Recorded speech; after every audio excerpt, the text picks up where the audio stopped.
So, very good morning, all the participants on this Sunday morning. So, today it's going to be an interactive session and we will be dealing with various issues in the case studies. But before we start that, let us read an important judgment. So, let me share that judgment with you.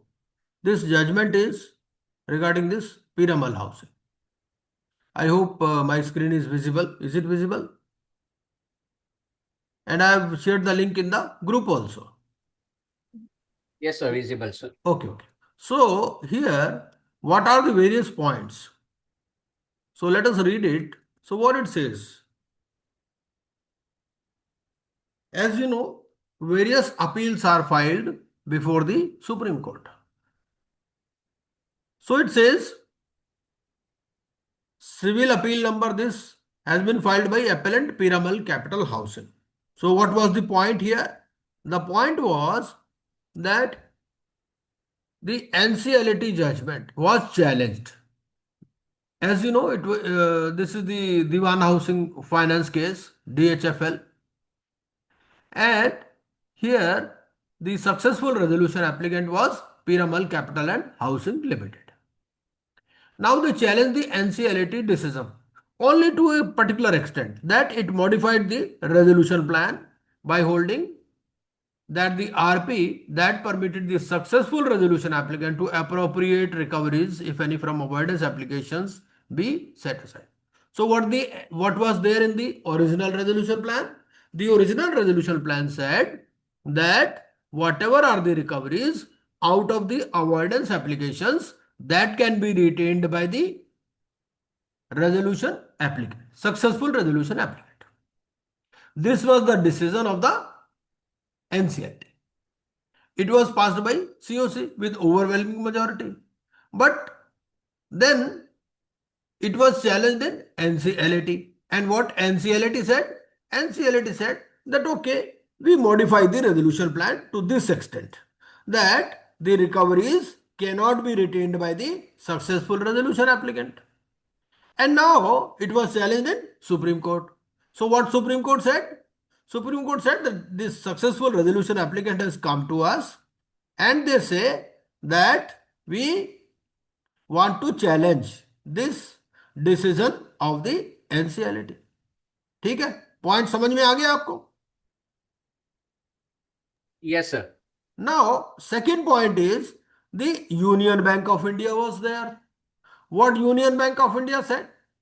Union Bank of India, they also challenged this common judgment.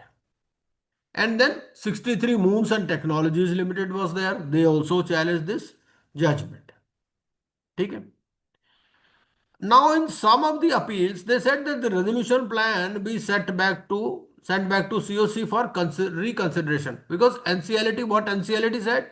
NCLT said that you tweak the resolution plan to the extent that the recovery should go to the successful resolution applicant. And they said you send it back to COC. But this was challenged in before the Supreme Court. So this is the crux of this case. Crux तो समझ में आ गया आपको सबको? है जयेश जी? जयेश जी, point समझ में आ गया कि नहीं? यस यस हाँ, Yes, sir. Yes, sir. ठीक है, चलिए. इसमें क्या था? There were some fixed deposit holders also.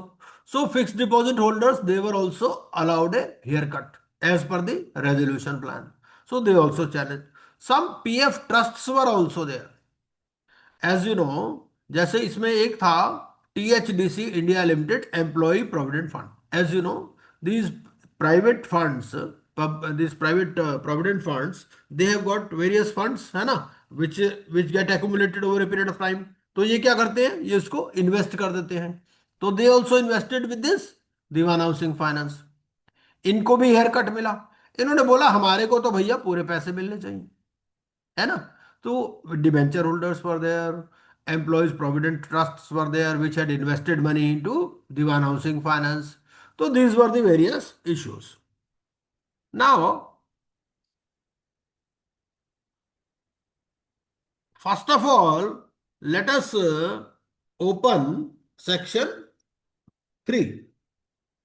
If we see section 3, आप बुक खोल लीजिए या सॉफ्ट कॉपी या हार्ड कॉपी, और उसके अंदर आप एक डेफिनेशन देखिए।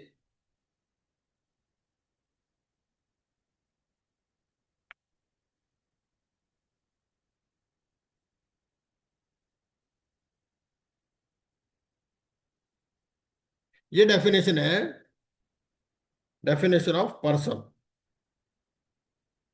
पर्सन नहीं, कॉर्पोरेट डेटर, ठीक है।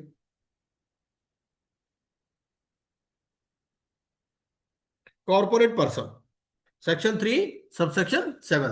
सेक्शन 3 सबसेक्शन 7 क्या बोलता है? That corporate person means company, LLP, or any other person incorporated with limited liability, but it shall not include any financial service provider। ठीक है, सेक्शन 3 सबसेक्शन 7 ये बोलता है। तो my point is that this Dewan housing finance limited, it was a financial service provider. ये तो NBFC थी ना, तो how it came into CIRP? Any answers to this? ये कंपनी CIRP में कैसे आ गई? ये तो बोलता है कॉर्पोरेट पर्सन में, आता ही Sir, नहीं है financial. sir, is it with regard to, that notification which said that this financial provider having 500 crores net worth, they will be Yes, as, actually, there is a notification. First of all, we have to see section 227. So, what section 227 says? 227 says, because why these financial service providers have been kept out of this net of CIRP?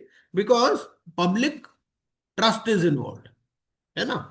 And if these financial service providers, they are also brought in under CIRP, so there will be loss of public confidence because public has invested money, है ना? They might have given deposits, they might have deposited gold like Muthoot Finance and so many other things. So not to create panic in the market, so there is a different yardstick for bringing such companies under the net of IBC. Section 227 primarily covers this. So what section 227 says? Power of the central government to notify financial service providers. So they shall notify. Section 227. So what it says? The central government, if it considers necessary, in consultation with the appropriate financial sector regulators, notify financial service providers or categories of financial service providers for the purpose of their insolvency and liquidation proceedings. So they say the central government may issue a notification. And this Diwan housing, it was brought under the ambit of IBC, CIRP by virtue of this section 227. So the central government issued a notification. They don't issue a notification for a particular company. They will say that okay, companies with asset size of 500 crores or more or 1000 crores or more, they shall be brought. So that if there is any other company also, so that can also be brought in the ambit of CIRP. ठीक है, तो section 227.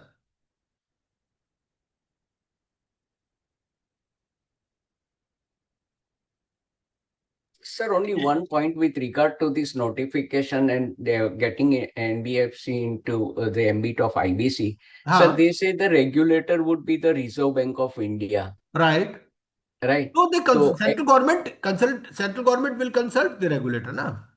so Reserve Bank of India. So once that particular approval is made, all the proceedings regard to any other company would also be followed in case of NBFC. So if they go in for CIRP also, they also will follow the same procedure as applicable to other corporate So persons.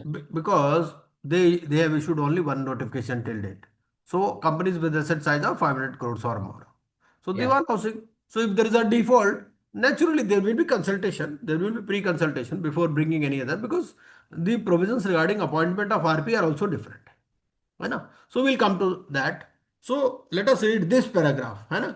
DHFL was a housing finance and NBFC under the provisions of National Housing Bank and RBI Act. Now, so what RBI did?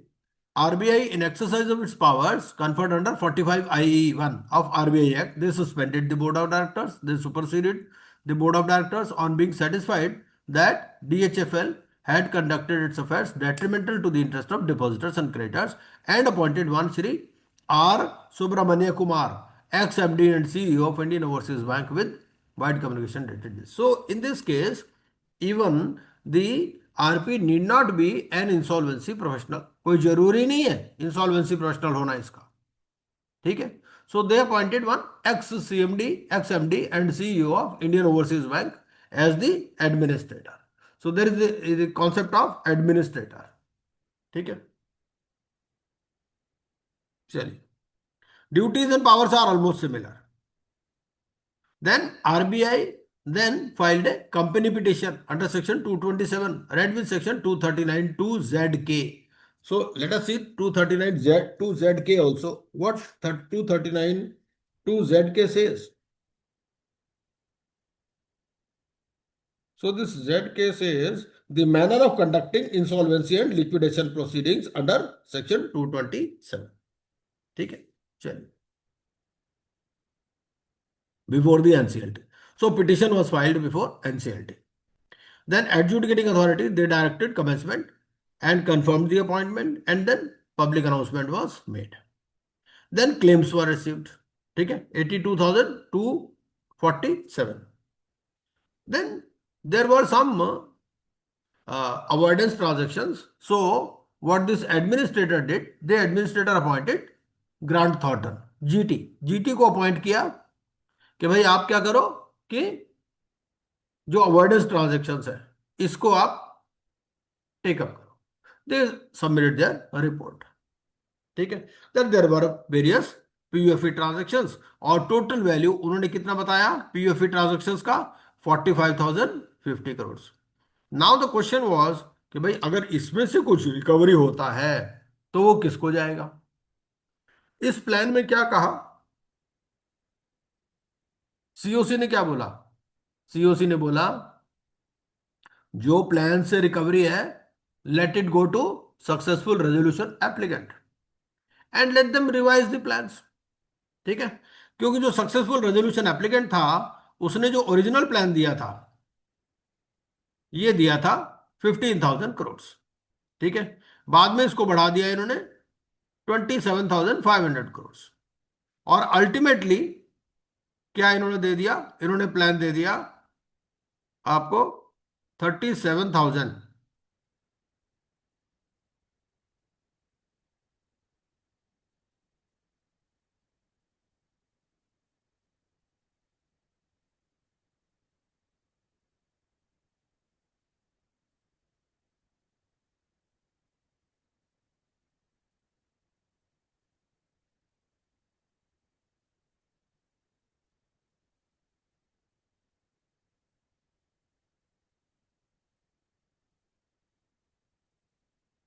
शायद 37,500 crore.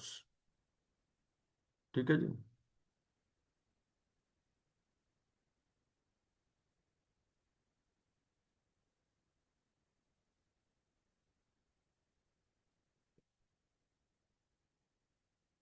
No so the main point इसमें क्या था, main point ये था कि भाई NCLT ने तो बोला ठीक है this plan is okay because it has been approved by COC.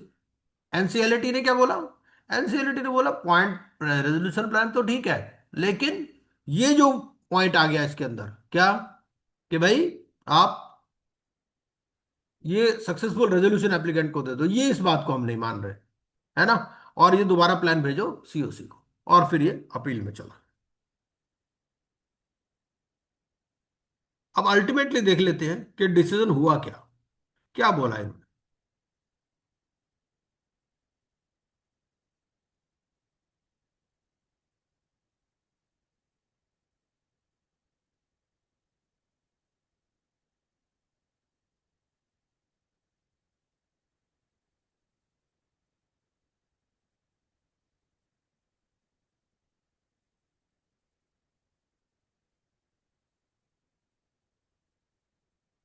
एक तो इसमें जो डायरेक्टर्स थे ना उन्होंने ये कहा कि भाई हमें भी सीओसी में पार्ट लेने दो.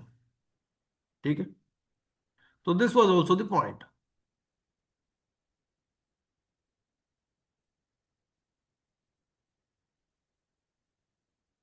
ये now let us see the point regarding rights of ex-directors or promoters.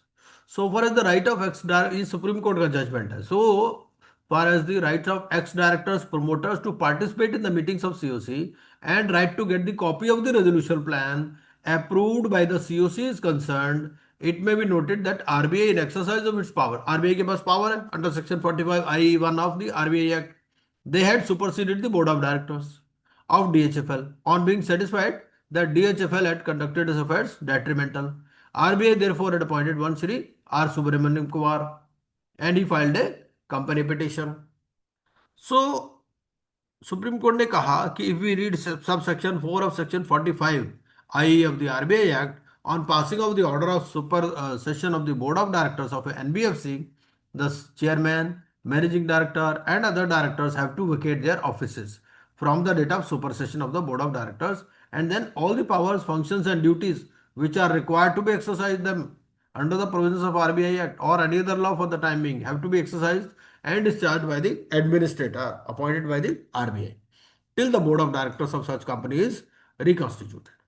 Thus, by virtue of the said provisions contained in section 45E, they had directors had stood superseded and their offices also stood vacated on the appointment of administrator.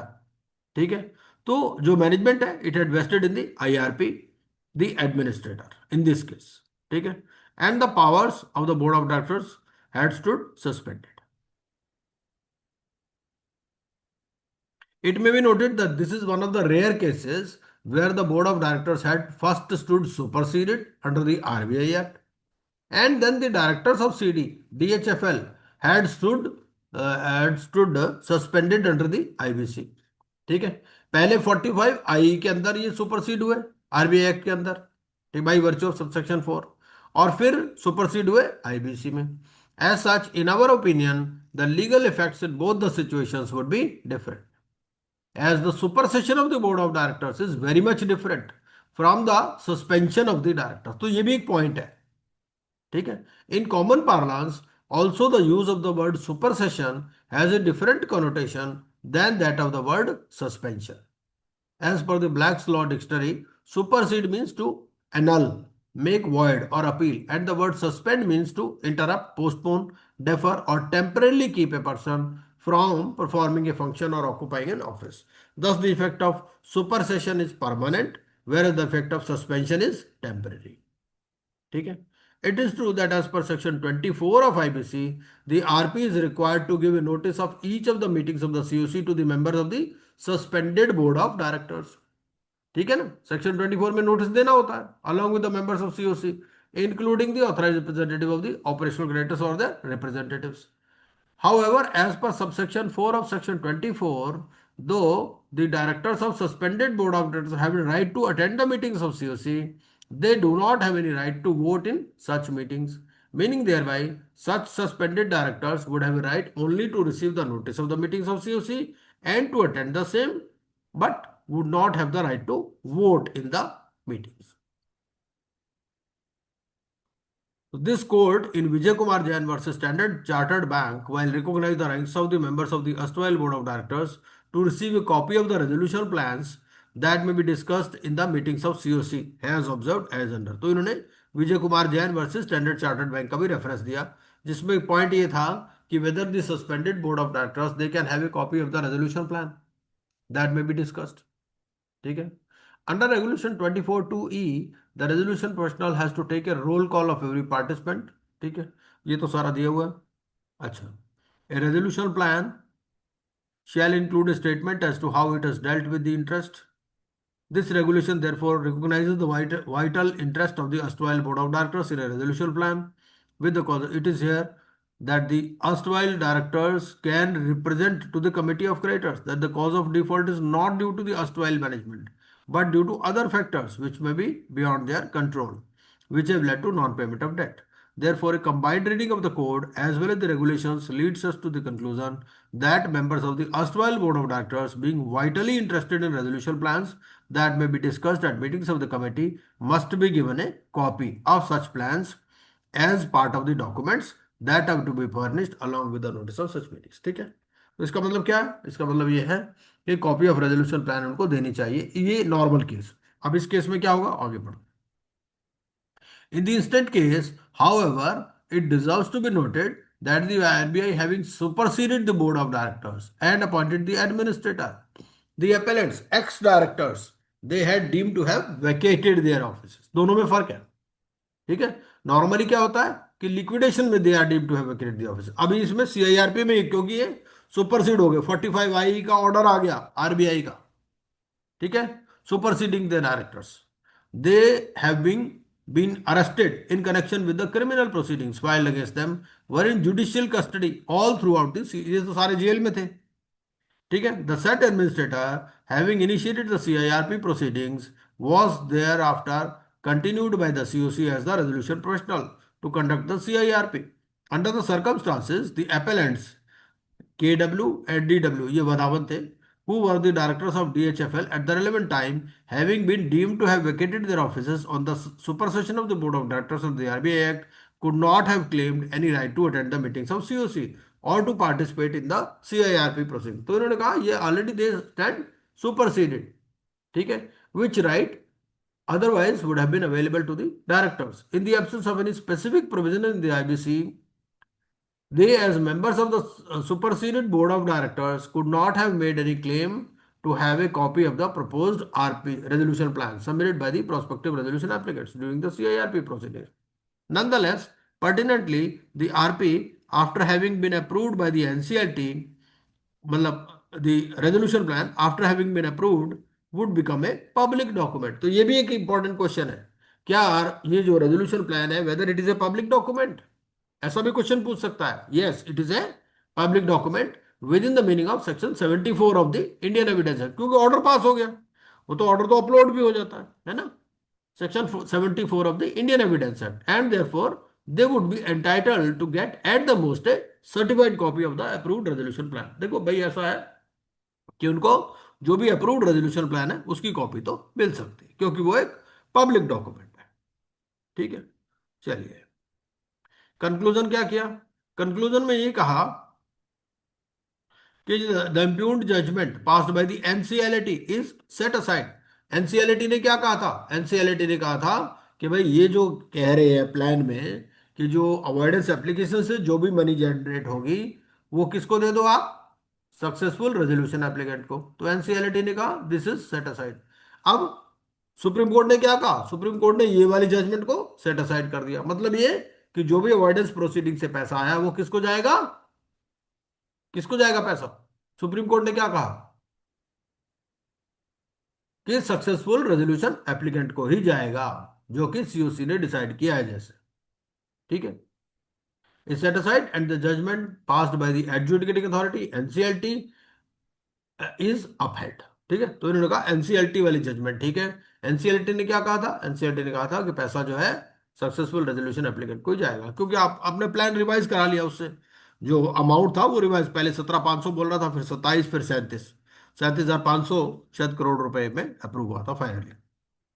However, it is clarified and directed that the NCLT shall decide the avoidance applications and shall separately decide the applications under section 66। उन्होंने कहा 43, 45 और 50 को अलग decide करोगे आप, और 66 को अलग, 66 फ्रॉडुलेंट है ना, and it shall pass the orders in accordance with the powers conferred under section 44, 48, 49, 50 and 66, ठीक है।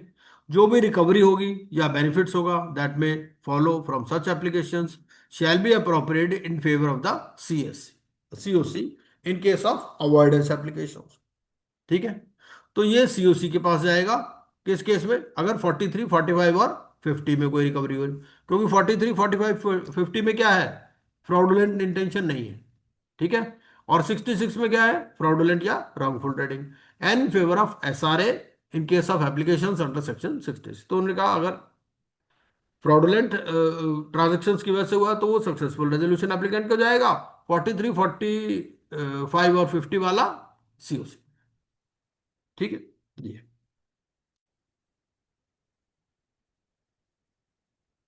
ये इन्होंने जो पीएफ ट्रस्ट वगैरह ने भी कहा था कि भाई हमारे को हेयर कट मत दो, तो उन्होंने कहा ये भी सारी डिसमिस कर दिया, तो जो भी रेजोल्यूशन प्लान में है वो ओके है। अब इसमें दो बातें हैं, क्या, पहली बात कि जो सक्सेसफुल रेजोल्यूशन प्लान है, ठीक है, उसकी कॉपी आपको निकाल करके कहीं से भी यहां पर अपलोड करनी है, ग्रुप में डालनी है, ठीक है, ये पहला आपका काम है, ठीक है। और दूसरा, अगर आप जीटी जो ग्रांट थॉर्टन की जो अवॉइडेंस एप्लीकेशंस वाली रिपोर्ट है, अगर वो भी मिल जाए तो वो भी आपको यहां पर डालनी है, ठीक है। तो आप देखिए क्या क्या आपको मिल सकता है। चलिए, तो ये तो हो गया हमारा इसके बारे में। ये बहुत ही अच्छी जजमेंट है, powers of board of directors के ऊपर भी है ना। और सीओसी की जो विजडम है ये भी अपहेल्ड की है इसने। अब इसने दो पार्ट में कर दिया, इन्होंने कहा 43, 45, 50 जो है ये तो दे दो सीओसी को प्रोसीड्स इसके, और 66 वाले प्रोसीड्स दे दो सक्सेसफुल रेजोल्यूशन एप्लीकेंट। चलिए। Sir, so should we understand from this judgment that in case where there are where for 43, 45, and 50, as you mentioned, that hmm. will go to the COC and 66 will go no to no no, we cannot actually only related to this case, particular yes. case. So But it in cannot normal, be generalized. right, The basic wisdom which we can gain from this is that whatever is the commercial wisdom of the COC, that is supreme. Because sir, COC sir, approved so, this resolution plan, and it was approved by NCLT also, and this NCLT judgment was upheld by Supreme Court. तो इतना ही हम assume कर सकते हैं, not beyond that. so sir, like in all the cases, a man normally when if suppose in a examination they ask that if there are any recovery on account of on account of this puff transaction, whether the proceeds thereof are required to be taken by the resolution applicant That or is as with per the decision of the COC. Acha, the Normally, COC. what COC does is COC says that okay, in case you want to take the proceedings from avoidance applications, what more you are offering in the resolution plan. भाई वहां से भी तो आपको मिल जाएगा ना। Suppose Right, आपको वहां से 1000 करोड़ मिल जाएगा। भाई right, रिपोर्ट क्या बोल रही है ग्रांट थॉर्टन की कि 45,000 करोड़ का अवॉइडेंस एप्लीकेशन है। तो बोले भाई 45 में से मान लो आपको 1000 करोड़ भी मिल गया, तो उसके लिए आप फिर रेजोल्यूशन प्लान में हमें क्या दे रहे हो। ये सीओसी उनके साथ बार्गेनिंग करती है, तो भाई अपना रेजोल्यूशन प्लान बेटर करो। तो yes, अगर वो पैसे दे देता है उसके लिए तो ठीक है, ओके, फिर कोई दिक्कत नहीं। right, yeah. हम्म। तो that is a point to point, case to case. अच्छा, एक कुछ और देखते हैं। एक रिगार्डिंग फास्ट ट्रैक, ठीक है। फास्ट ट्रैक में फास्ट ट्रैक में एक पॉइंट आपसे पूछना है मुझे।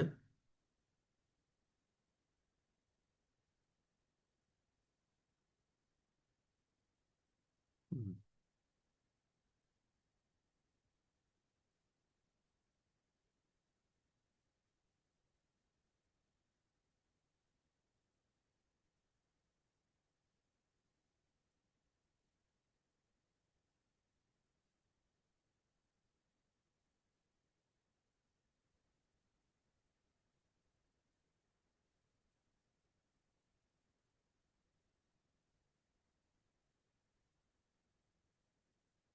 क्योंकि ये ना, ये आपको एग्जाम में भी आ चुका है।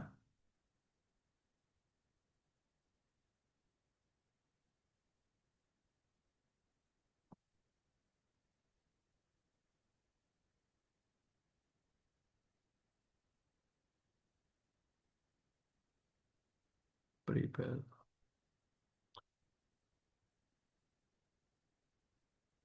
सीआईआरपी कौन है इसमें?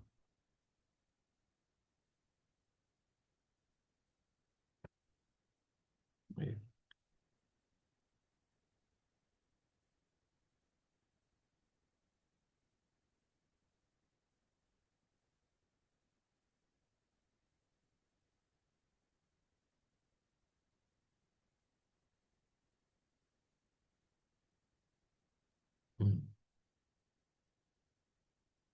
फास्ट ट्रैक तो आप समझते ही हैं। फास्ट ट्रैक में आप एक दो बातें मुझे बता दीजिए।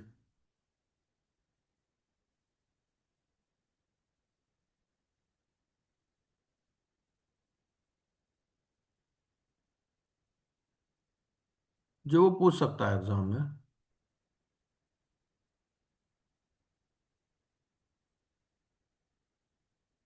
ये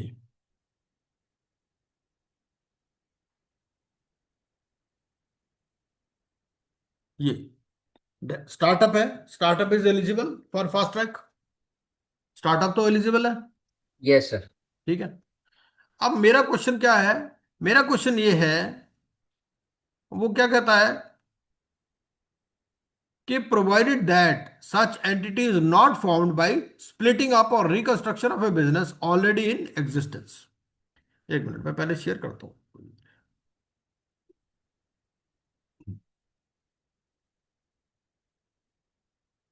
ये फास्ट है बस, ठीक है। ये पहले भी मैंने आपसे शेयर की हुई है। अब इसमें ये क्या कहता है, मैंने आपके साथ एक इसका ना ये भी शेयर किया था, ये मिनिस्ट्री ऑफ इंडस्ट्री वाला।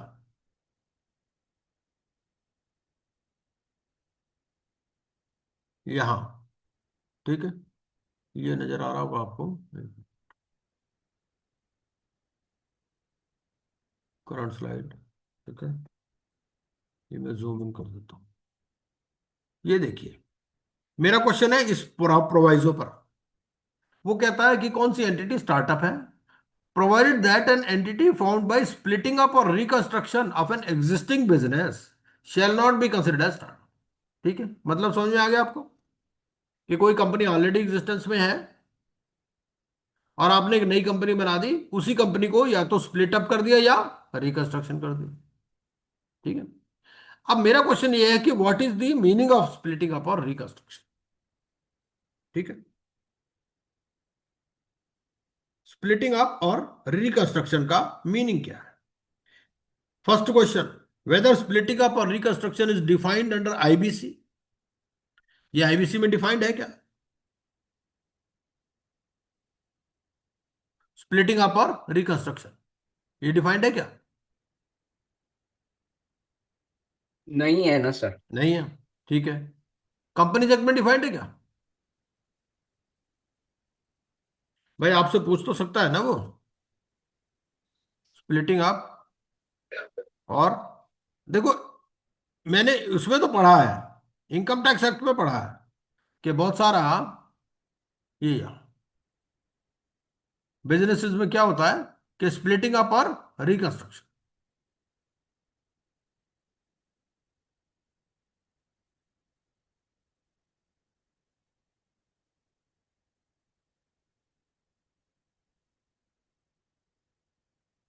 Sir, do we understand by splitting up, say, for example, a company has various businesses and it certain businesses it gives to some other entity that would be hmm splitting up, hmm hmm. and again it starts एक functioning article and it, दिखाता हूं मैं आपको, मैं एक article दिखाता हूं, ठीक है।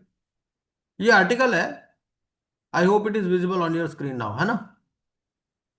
स्क्रीन पर नजर आ रहा है ना आपको? yes, yes, all right, sir. हाँ, तो थोड़ा सा इसको मैं बड़ा कर देता हूँ।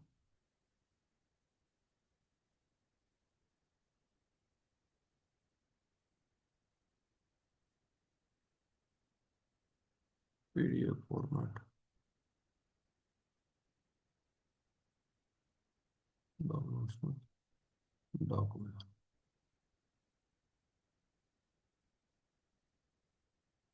ठीक है जी। ये टैक्स सूत्रा का आर्टिकल है, late us see this article. इसका मतलब क्या है, कुछ तो समझ में आएगा, है ना? क्योंकि ये वो टर्म इनकम टैक्स एक्ट में भी यूज की जाती है।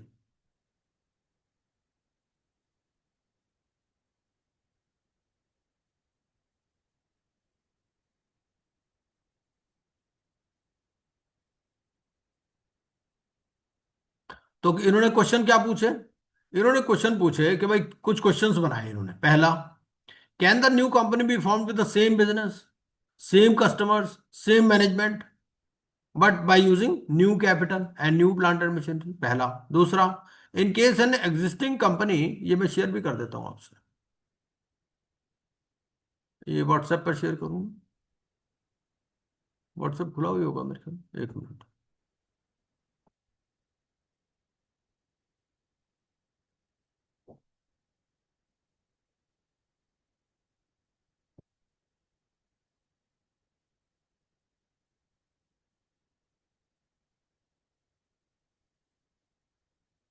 क्योंकि वो क्वेश्चन देखो आपसे जो पूछेगा ना, आप ये भूल जाओ कि आपसे सिंपल सिंपल सवाल पूछेगा। वो आपसे डिफिकल्ट क्वेश्चन पूछने वाला है, और डिफिकल्ट पूछने के लिए फिर आपको तैयारी उस लेवल की करनी पड़ेगी। एक एक लाइन, एक एक वर्ड आपको एग्जामिनर के एंगल से सोचना है कि इसमें वो क्या पूछ सकता है आपसे।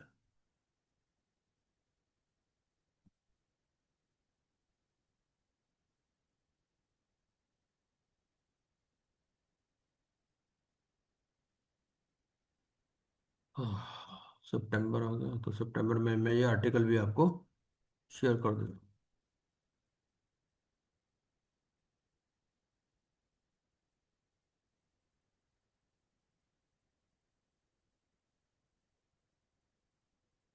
ठीक है जी।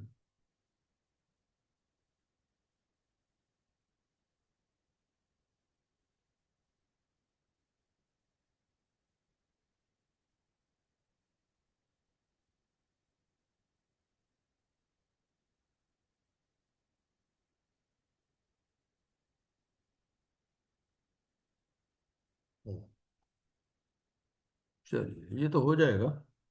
हाँ, इसमें इन्होंने कुछ क्वेश्चन पूछे, क्या पूछे कि नई कंपनी हम बना लें, बिजनेस सेम रखें, कस्टमर सेम रखें, मैनेजमेंट सेम रखें, लेकिन नई कैपिटल आ गई, न्यू प्लांट एंड मशीनरी आ गई।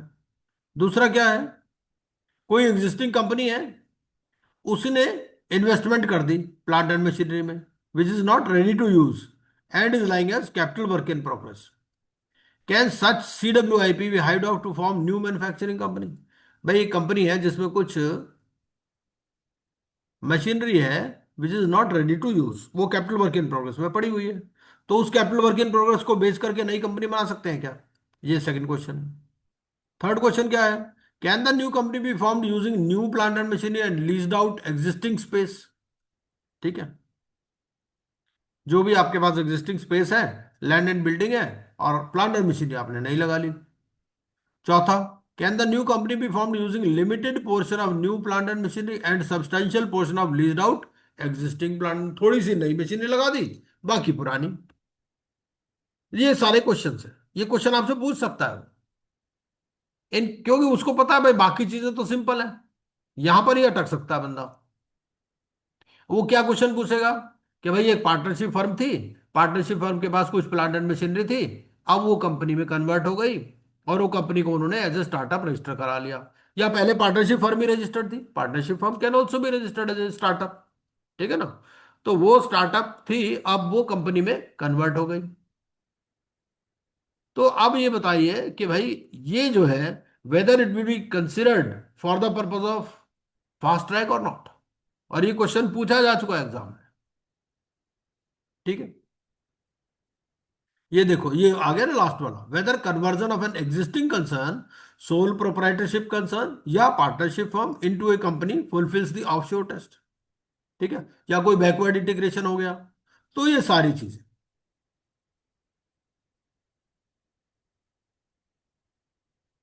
Sir, if we refer to section 115 BAB, it हाँ says that the business is not formed by splitting up or reconstruction of a business already in existence. And हाँ then it says their machinery or plant also should not have been previously used. So there are conditions. So if at all there has been हाँ, तो any ये सारे use, इन्होंने सारी situations कर दिया ना। ये हाँ, सारी अगर आर्टिकल आप पढ़ लेंगे ना, तो हाँ, इसमें ये देखिए, हम लास्ट वाला पॉइंट पढ़ते हैं जो हमसे एग्जाम में भी पूछा था। Whether conversion of an existing sole proprietorship या partnership firm into a company fulfils the offshore test. वो ये कहता क्या है इसमें, तो ये है कि new company should be set up and registered on और after this date and should commence manufacturing on this case of principle the constitution of this change from proprietorship to partnership and there is no physical transfer of plant and machinery to the new firm in as much as it was only transfer of the industrial undertaking as a whole along with assets and liabilities। ठीक है, तो इसमें Allahabad high court की judgement है। Allahabad high court क्या क्या कहता है, that the formation of the undertaking should not be confused with the ownership of the business.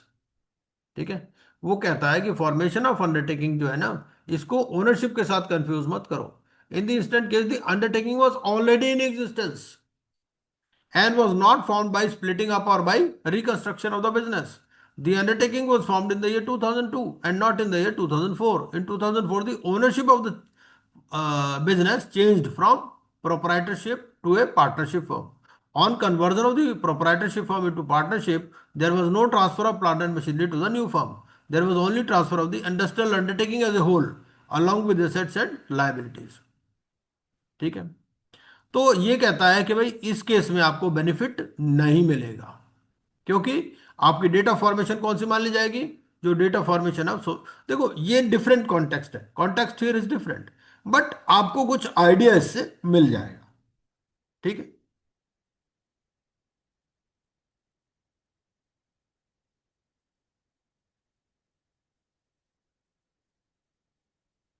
ये इन्होंने इश्यूज दे दिए और उसका कंक्लूजन भी दे दिया।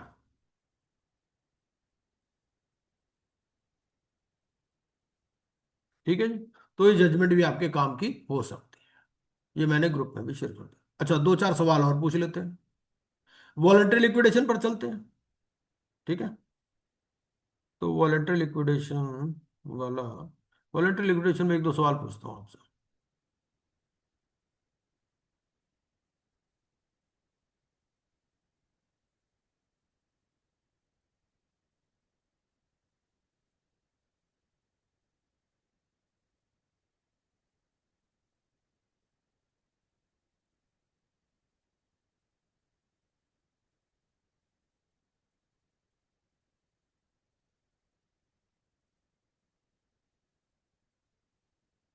यहीं से पूछ लेते हैं, कोई बात, इसी से हो जाएगा।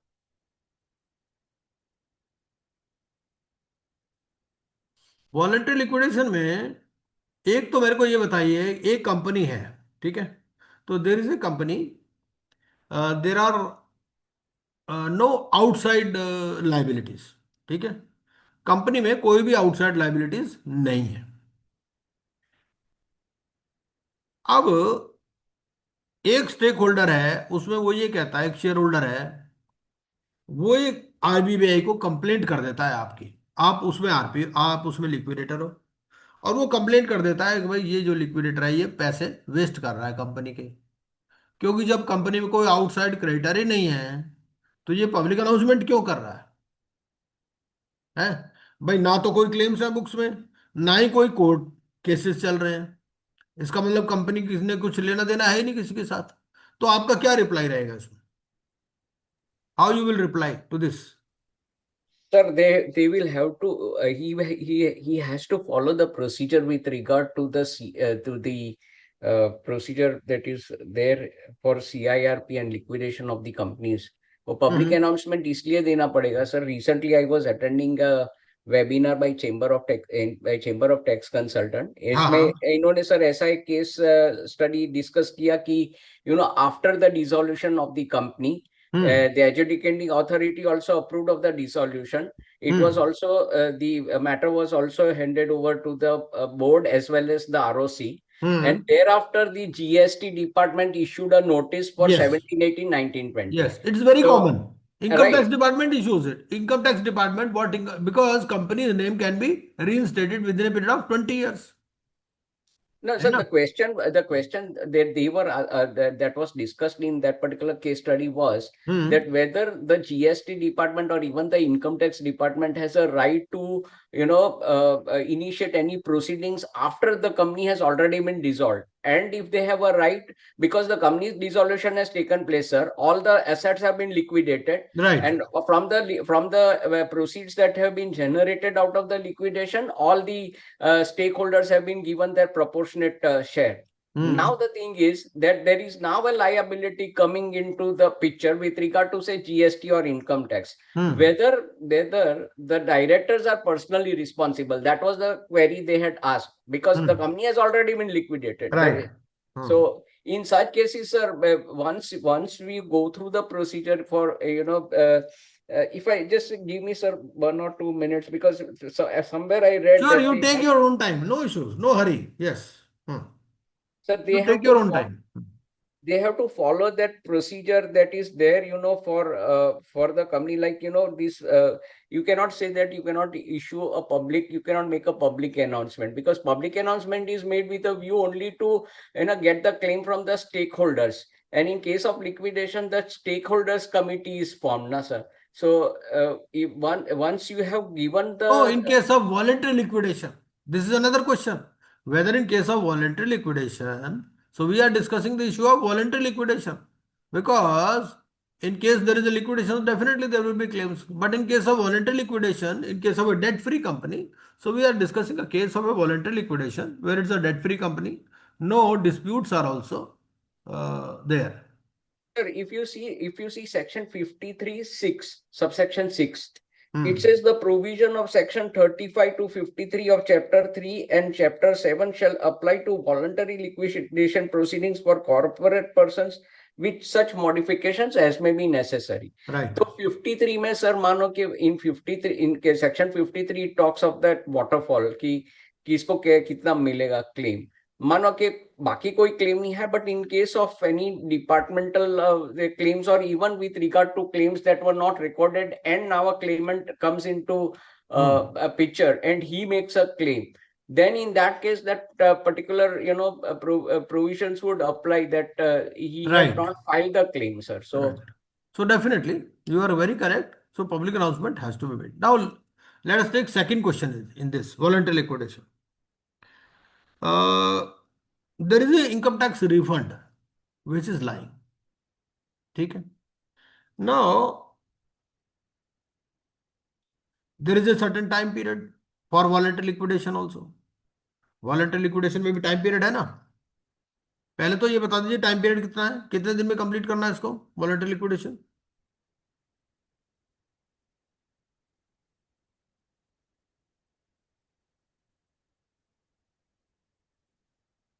हाँ जी. वॉलंटरी लिक्विडेशन कंप्लीट करने के लिए टाइम पीरियड है ना. टाइम पीरियड तो है क्या, 42 के आसपास है, कहीं लास्ट में दे रखा है ना. ये 37 है ना. 37 में कंप्लीशन ऑफ लिक्विडेशन की बात कर रहा है. ये स्क्रीन नजर आ रही होगी मेरी आपको, है ना. Is yes it sir, visible? yes. हाँ. तो 37 में क्या बोलता है, the liquidator shall endeavour to complete the liquidation and submit the final report within. दो दे दिया. एक तो दे दिया 270 डेज. ठीक है. From the liquidation commencement date where the creditors have approved the resolution. अगर क्रेडिटर है तो 270 डेज और otherwise 90 days. My question is there are no creditors in the company. ठीक है. But there is an income tax refund. Income tax refund है आपका 1.5 करोड़ रुपए का. अभी वो इनकम टैक्स रिफंड आ नहीं रहा है. तो उस केस में आप क्या करोगे, कंपनी को क्लोज कर दोगे, नहीं करोगे. अभी there are no creditors in the company. ठीक है, क्रेडिटर कोई है नहीं. इनकम टैक्स रिफंड है जो आना बाकी है, अभी आया नहीं है. तो उस केस में और आपके 90 डेज ओवर हो चुके हैं. तो उस 90 डेज के बाद में आप एज ए वॉलेंटरी लिक्विडेटर क्या स्टेप्स लोगे, क्या करोगे आप?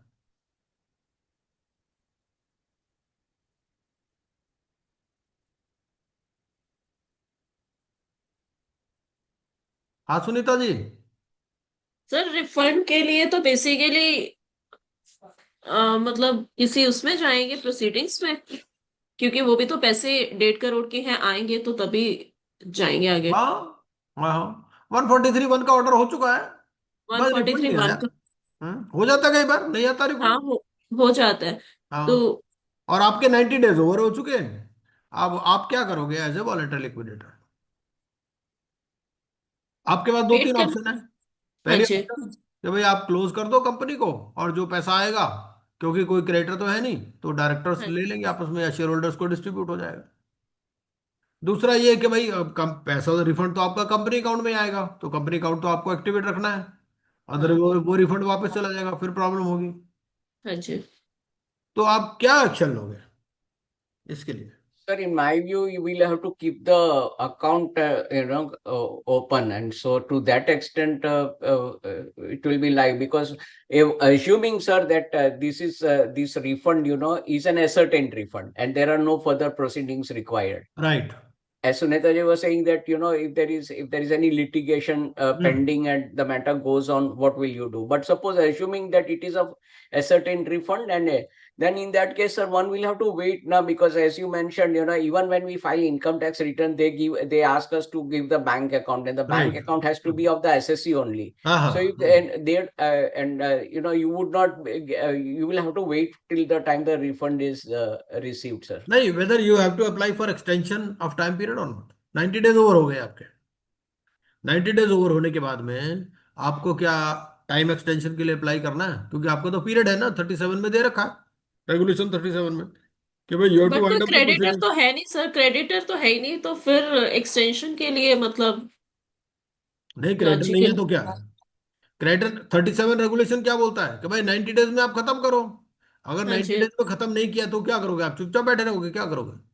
Will have to apply now, sir, because even with regard to, suppose, assuming, sir, with regard to this particularly the refund, and maybe there may be any other claim that also is pending, then you'll have to wait till the amount is realized नहीं तो and then आप give. Extension के लिए अगर apply करोगे, किसको apply करोगे? To whom you will apply?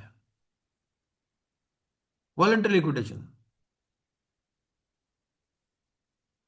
To the NCLT only, na, sir? ना ना ना, एनसीएलटी का क्या मतलब है? सुनीता जी आप बताओ। वॉलेंटरी में तो सर सीडी का ही रोल होता है। हाँ, सीडी का ही रोल होगा।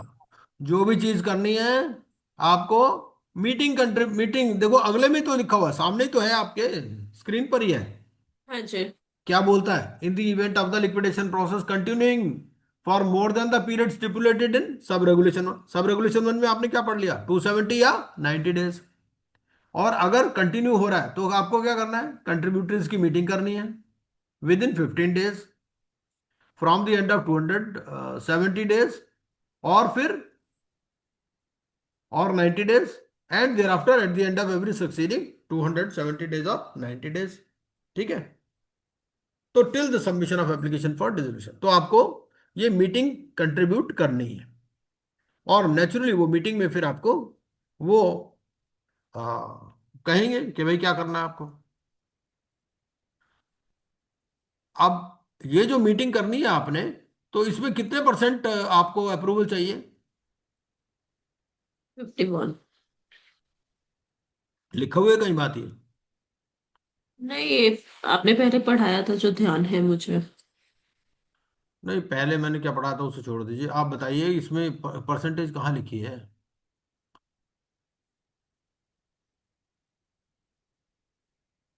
कहीं तो लिखी होगी ना।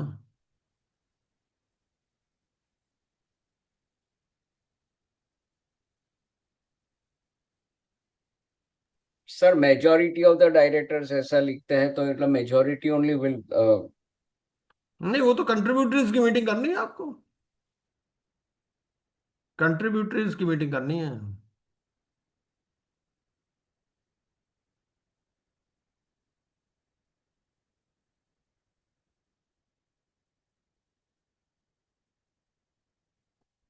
आप ये देखो, यहां पर क्या है, यहाँ कोई सीओसी तो है नहीं। ठीक है? और जितने भी आपके अप्रूवल हैं वो क्या हो रहा है? स्पेशल रेजोल्यूशन से हो रहे हैं। चाहे लिक्विडेटर की अपॉइंटमेंट हो, चाहे लिक्विडेटर की रिप्लेसमेंट हो, जो भी चीज़ है वो आपका स्पेशल रेजोल्यूशन से हो रहा है। तो आपको स्पेशल रेजोल्यूशन पास करनी पड़ेगी इसके लिए।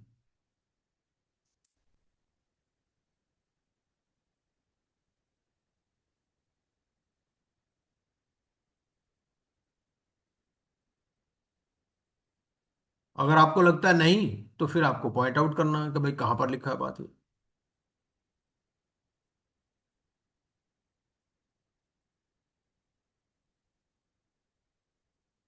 ये है ना special resolution by special majority of partners और कंट्रीब्यूटरीज एज द केस में। और कंपनी के केस में भी स्पेशल रेजोल्यूशन है।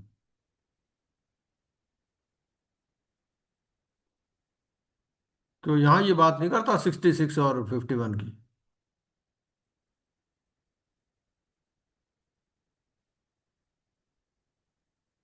क्यों सुनीता जी, क्या कहते हो आप? एक बार पढ़ लेना, कोई बात नहीं। ठीक है सर। है ना? हाँ जी। तो यहाँ क्या बोलता है ये? In the event of contributing, इनको ये देनी है फाइलिंग ऑफ स्टेटस रिपोर्ट।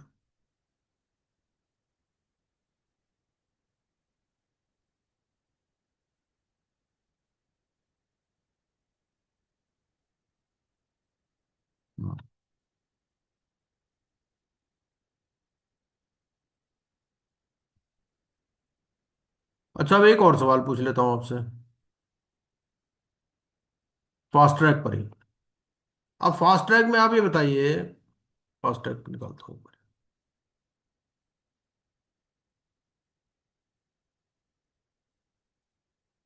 क्या होता है, कई बार सवाल मेरे दिमाग में घूमते रहते हैं। मैं सोचता हूँ यार ये क्या सवाल पूछ सकता है एग्जामिनर। तो ये मेरे माइंड में आया सुबह ही, मैं कहा यार ये सवाल पूछ सकता है। तो क्वेश्चन क्या है? क्वेश्चन ये है, पहले तो बताइए कि पेड अप कैपिटल और टर्नओवर की रिक्वायरमेंट क्या है आज की डेट में, एज पर अवर सिलेबस। बाद में चेंज हो गई। 4 और 40 करोड़। हाँ ठीक है। अब 4 करोड़ आपकी पेड अप कैपिटल है, ठीक है, और 40 करोड़ आपकी टर्नओवर। टर्नओवर है। अब क्वेश्चन क्या आया मेरे दिमाग में? क्वेश्चन ये आया कि मान लीजिए एक कंपनी ने शेयर्स इशू कर रखे हैं, ठीक है। अच्छा। अब कंपनी ने शेयर्स इशू कर रखे हैं, अभी पैसे उसके पास आए नहीं है, ठीक है। ठीक है। तो क्या ऐसी कंपनी फास्ट ट्रैक में जा सकती है?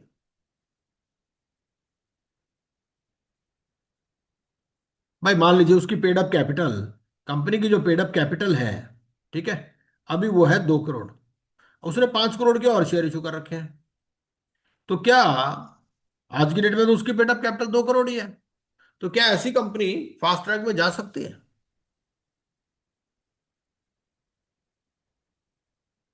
जा सकती है सर। हम्म। क्योंकि वो इशू कर रखे हैं उसने, किसी ने अप्लाई करे या नहीं किया वो वाली चीज तो कंफर्म नहीं होगी ना अभी। विमल देसाई जी, आप बताइए। Yeah, I agree with her, sir. Basically, what we consider is the paid up capital, sir. But I So don't what? Agree, I don't agree. मेरा रीजन ये नहीं है, मेरा रीजन कुछ और है। क्योंकि एग्जामिनर आपको कंफ्यूज करना चाह रहा है। भाई देखो, सबसे पहले क्या है, ये 4 करोड़ 40 करोड़ कहाँ आ रहा है? ये आ रहा है स्मॉल कंपनी में। हाँ जी। तो क्या स्मॉल कंपनी शेयर्स इशू कर सकती है?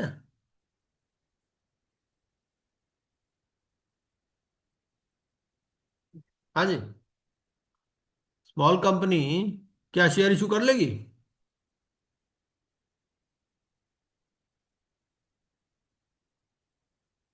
स्मॉल कंपनी मीन्स है company other than a public company.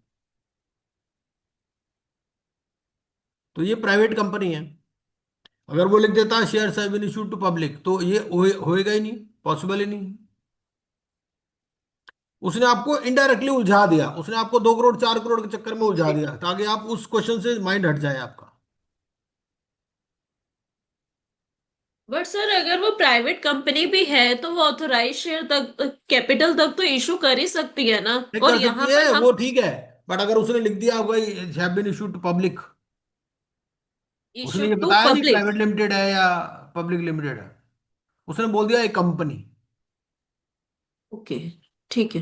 ऐसे बोल सकता है, मतलब आपको ना अपना माइंड मतलब पूरी हर तरह से डायरेक्शन में घुमा लेना है कि भाई वाकई ये हो भी सकता है, नहीं हो सकता। ठीक है।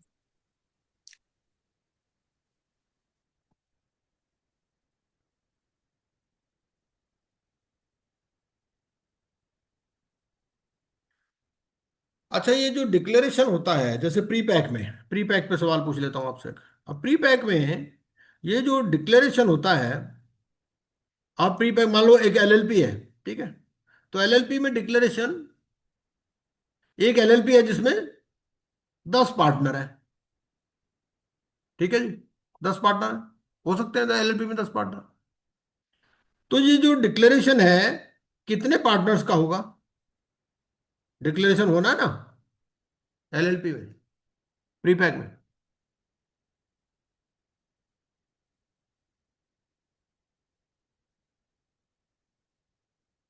हाँ जी, सिंपल सवाल है, मुश्किल थोड़ी कोई। एलएलपी में जो डिक्लेयर, आप ये मत सोचो, देखो ऐसा है यहाँ डिस्कस करने से फायदा क्या है, यहाँ कोई देखो थर्ड पर्सन नहीं है कोई भी। आप गलत भी आंसर दोगे कोई फर्क नहीं पड़ता, लेकिन अगर आप गलत दोगे तो आपको पक्का अगली बार से ध्यान आ जाएगा, भाई ये मैंने यहाँ गलती की थी, वो गलती Sir, नहीं करनी एग्जाम में। majority, sir, majority. मानो 10 partners है तो 6 will have to agree hmm to that thing. Hmm hmm And I'm getting it from sir, section 54 AF. Hmm hmm. The majority of the directors or partners of the corporate debtor, as the case may be, have made the declaration in such form as may be specified, stating inter alia, the corporate debtor shall file an application for initiating a prepackaged insolvency resolution process within a definite time period not exceeding 90 days. बिल्कुल ठीक है। और अगर मान लीजिए यही case voluntary liquidation में होता, तो वॉलंटरी लिक्विडेशन में फिर कैसे होगा? वहां तो वॉलंटरी सर स्पेशल रेजोल्यूशन है तो नहीं, एट स्पेशल पार्टनर्स। रेजोल्यूशन तो कंपनी के केस में है ना, नहीं, तो वहां पर भी एलएलपी। 8 पार्टनर्स, तो नंबर ऑफ पार्टनर्स देखेंगे वहां 75 मोर 8 पार्टनर्स। नहीं, मैं डिक्लेरेशन की बात कर रहा हूँ, मैं रेजोल्यूशन की बात ही नहीं कर रहा हूँ। वॉलंटरी वॉलंटरी लिक्विडेशन हो रहा है एक एलएलपी का, उसमें डिक्लेरेशन देना है पार्टनर्स ने, तो कितने पार्टनर्स डिक्लेरेशन देंगे वॉलंटरी लिक्विडेशन? क्वेश्चन ये है। पूछ सकता है ना ऐसा सवाल?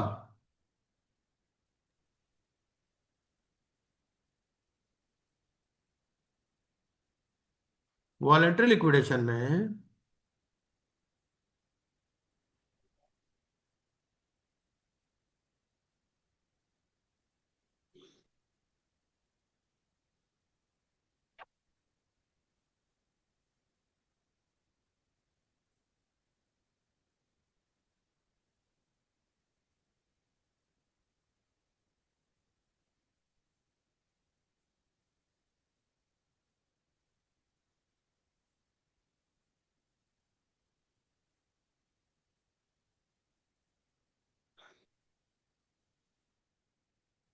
ये वॉलंटरी लिक्विडेशन ही है ना, मेरे ख्याल तो वॉलंटरी लिक्विडेशन, हाँ।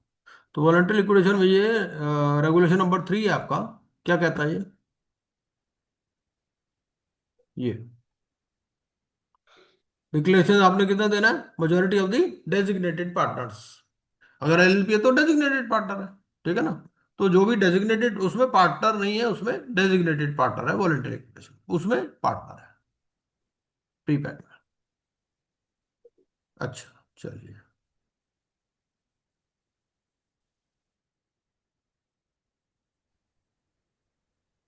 और जय जी, आपने कभी पेपर दिया है क्या?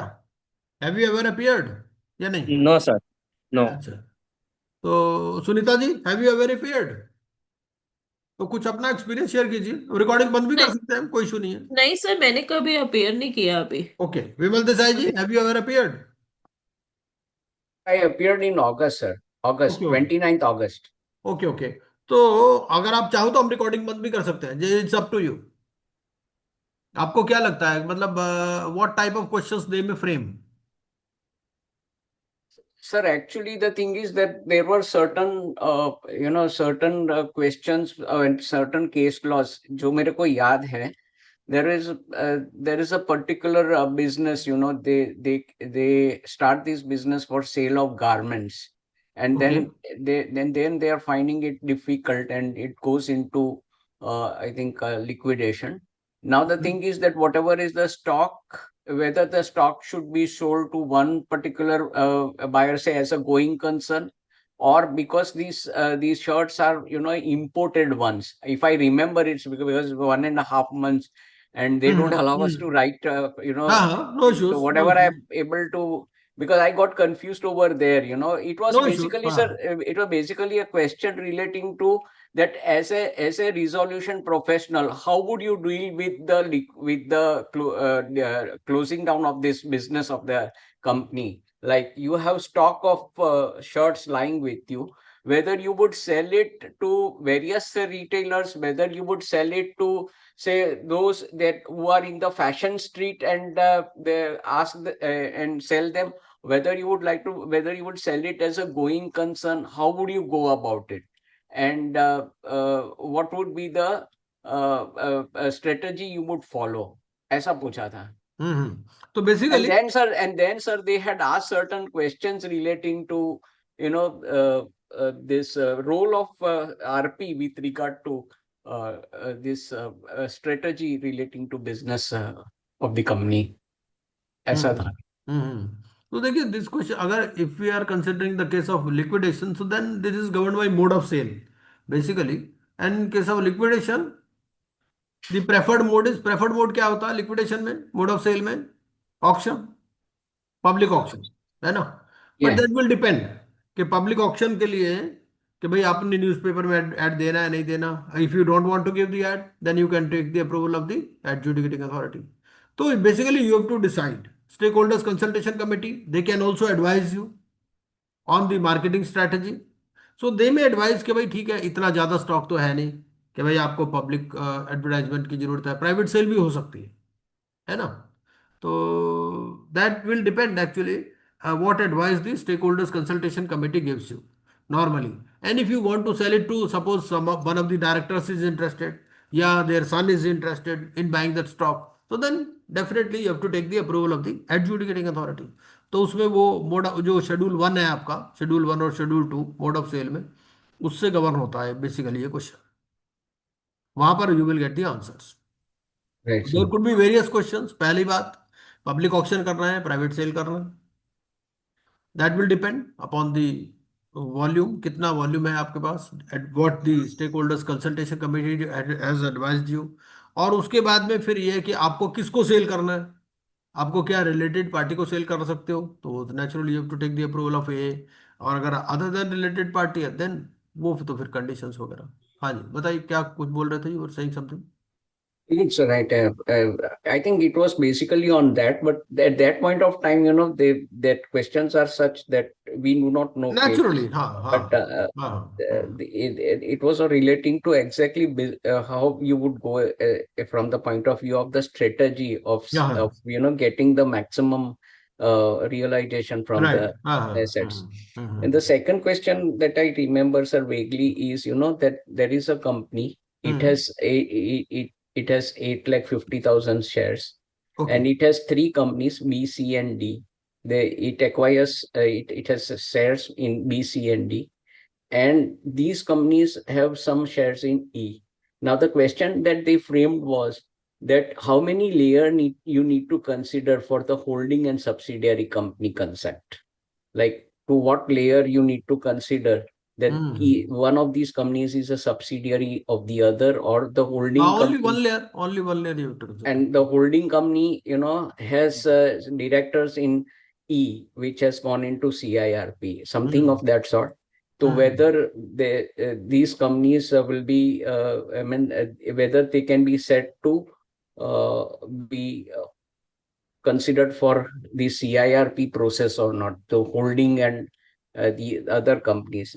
Exact मेरे को याद नहीं आ रहा, but something हाँ of समझ that गया. with हाँ regard to. Something on layering of companies. हाँ. तो उस पे था सर कि वन लेयर पे जा सकते हैं, टू लेयर्स पे जा सकते हैं, और या to what extent these not more layers. Then one layer है मेरे हिसाब से, कंपनी एक्ट में भी यही लिखा. And one question, sir, it was with regard to that first जो 30 में आता है ना sir. But other questions I knew that, I felt that I could reply the answers correctly. But there was one question on arbitration.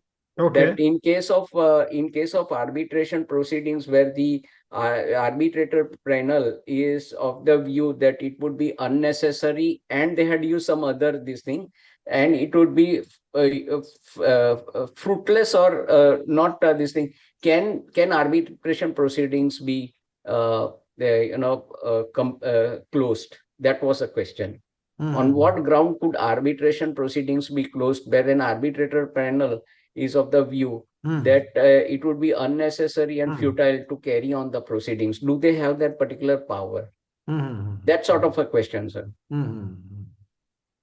अभी क्या है sir, वो mediation act आया ना 2023, right? So they ask certain questions on mediation act, and I think this question on arbitration was framed like this, that the arbitral panel, whether they have that particular power to close the proceedings on the ground that it would be unnecessary and futile to carry to continue the arbitral proceedings in what context. I think where the parties have not actually cooperated, if I remember it correctly, that was moved. तो Vimal Desai ji, you have got very good inputs. इसको group में share करो ना एक बार, इसको थोड़ा properly frame कर दो, सारे ग्रुप में शेयर कर दो, तो कि सभी की नॉलेज बढ़ जाए. And then we'll do some more exploring on this. Yes, sir. Yeah. है कि नहीं? हाँ, ग्रुप में Yeah. शेयर कीजिए एक बारी, Yes, sir. है ना? और क्या? ये तो तो मेरे को सर इतना याद रहा because actually the thing is that they don't allow us to but I just felt there was certain things so I remembered that these were the questions. Next time we'll go हाँ, through it नहीं deeply. बिल्कुल ठीक है, बिल्कुल ठीक है। हाँ, नहीं वो जरूरी, बहुत अच्छा किया आपने। हाँ हाँ, तो ये क्वेश्चन जो है ना सारे आप ग्रुप में डाल देना एक बारी, तो उसको डिस्कस करते हैं, फिर देखते हैं कुछ। सर एक और ये जो मैंने आपको बताया ना सर वो जो हाँ, सीटीसी का मैंने जो वेबिनार अटेंड किया था, I am a member of chamber of tax consultant. Okay. इनका सर एक केस स्टडी पेपर है, वो हाँ भी मैं सर इसको स्कैन करके एक ग्रुप में कर देता हूँ। हाँ, ठीक है। कितने में, तो कितने उसमें क्वेश्चंस हैं उसमें? उसमें sir there are case studies actually हाँ सर, ठीक देर है। आर हाँ, 7 case studies and they were discussed at length. But अच्छा। sir, this has to be आप एक बार देख लीजिए sir about it is something interest like how GST would be affected in case where a company goes into CIRP process or liquidation procedure or even voluntary. Like I mentioned in case hmm. study, there's a case study too where they नहीं, say आप that डाल दीजिए group में, कोई issue नहीं है, या आप मेरे को भेज दीजिए। है ना सर, कैन मैं सेंड इट आपको टू मी डायरेक्टली, ऐसा भी भेज सकते हो, फिर मैं उसको देख करके ग्रुप में डाल दूंगा, कोई दिक्कत नहीं। तो ये सर एक्चुअली है ना कि if you feel that these are important from the point of view exam we can consider that. हाँ हाँ, क्यों नहीं, क्यों नहीं, बिल्कुल कर सकते हैं। हाँ हाँ, even CA final they ask questions on this IBC, तो सीए फाइनल के सिलेबस में से भी कुछ कुछ कुछ केस स्टडीज ले सकते हैं, which can come in the exam. Sir mainly है ना सर ये सी देर आर, अगर सर आप एक दो सेशन एक रेशियो एनालिसिस और with regard to holding companies उसका सर कुछ अगर आप कर लेंगे, क्या दिक्कत है, बिल्कुल कर देंगे। रेशियो एनालिसिस पे आई कैन टॉक टू मानस चुग। मैं सबसे पहले तो एक आपके साथ पीपीटी और वो इसके रिकॉर्डिंग शेयर करता हूँ। ये सर। रेशियो एनालिसिस पे there has already been a session, तो हम उनको बुला लेंगे, we can do it, no issues, कर सकते हैं।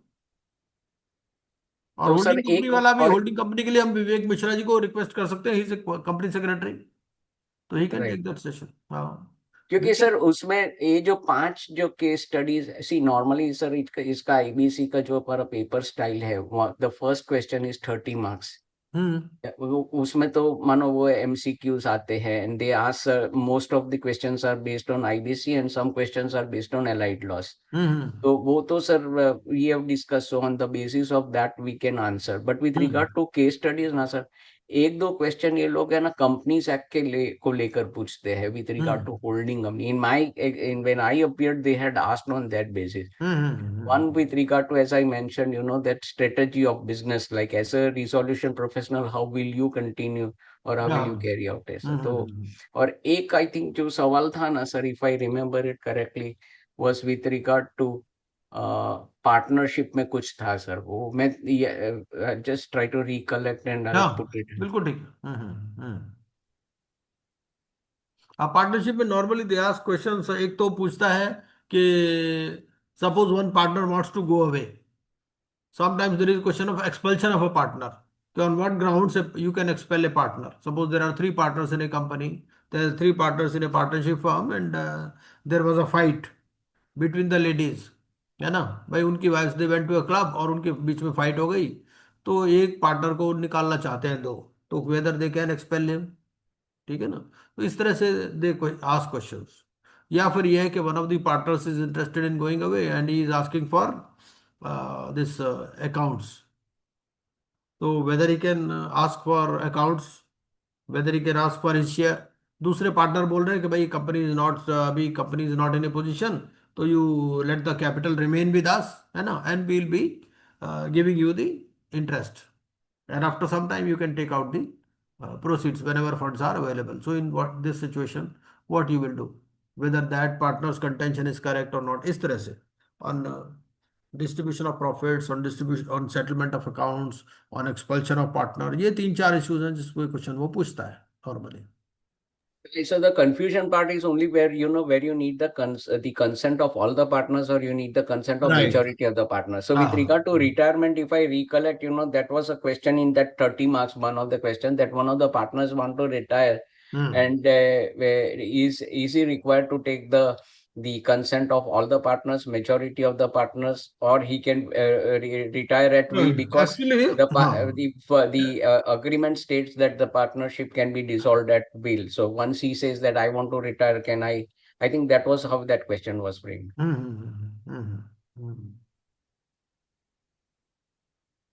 Some of these questions are answered in the Partnership Act itself, which says that for certain actions, unanimous consent is required. Normally, majority can prevail. Sir एक question जो मेरे मन में आता है, because basically like with regard to assignment of interest by a partner to someone, whether in case of partnership, in case of LLP, whether he can assign his interest to someone, to another person, and does he require the consent of other partners while doing so, and what would be the right of the assignee? वो section 30 of the LLP act ना sir, उसमें वो right है उसको कि he can assign the interest to someone, but there I think what they say is that that person will not have a right with regard to the management. He will only have a right with regard to, तो वो question sir उसके हिसाब से frame कर सकते हैं, in what situations can he assign and what would be the implications of such assignment. नहीं, बहुत अच्छा है, very good input by you. तो एक बार इनको थोड़ा सा और फॉर्मलाइज कर लीजिए, है ना? तो एक सेशन लेते हैं इस पे। आप भी एक सेशन ले सकते हैं, if in case you are interested, तो आप एक सेशन ले लीजिएगा विमल देसाई जी। सर आप ही लो sir, I let me just put these things, ठीक है, आप ये भेजो और CTC वाला भी भेजो, फिर करते हैं, एक सेशन करते हैं इसमें। yes yes हाँ जी। because in CTC sir, what happens when we have group discussions na, like that's my they are all very elite professionals and very learned professionals, sir. But one thing what I could gather from is there was more focus on the implications as per the GST Act itself,